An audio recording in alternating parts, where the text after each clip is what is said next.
السلام عليكم ورحمة الله وبركاته. جدا كومنتيجي وعليكم السلام ورحمة الله وبركاته.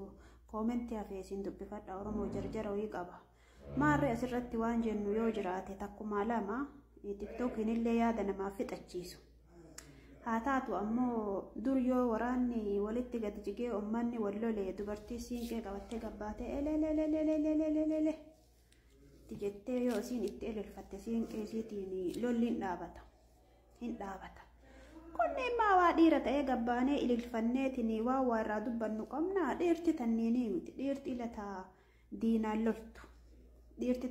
loltu dhiirti taqee ofiirraa diina qolattu tunniin amma argitanii sadarkaa amma dhiiromaa keessatti angara kiyyatti hin herregu maaliifu ilmi dhiiraa tokko waan loluu fi nama loluun illee beekuun dirqama.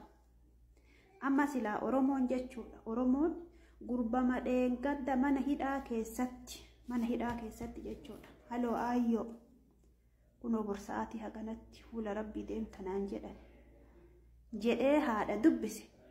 Yaa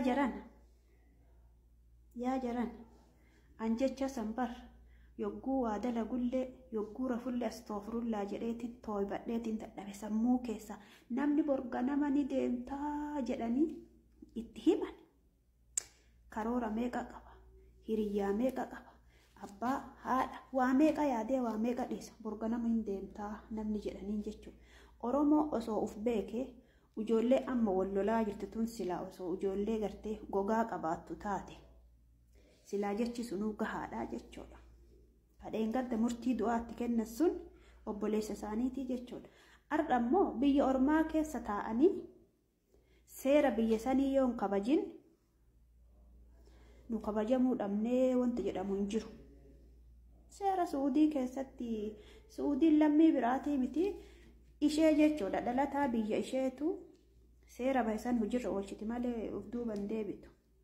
Kan amma osoo walitti qabanii silaa bombiillee itti darbanii hangara kiyya hin quudhullee imimmaa illee nan qabu ani abadullee hin jedhu. Ani abadullee jedhu waan nurraa fixaniyyuu jechuudha kunni Oromoodhaamti.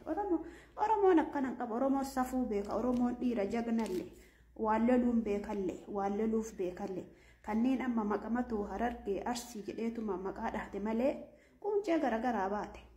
Anis shakkommata kana Oromoo orjinaalii qulqulluun jedhuun Oromummaa nama jibbisiiftee Oromummaa nama waakkachiiftullee hin jennu Oromoon jira Oromoon beektonni.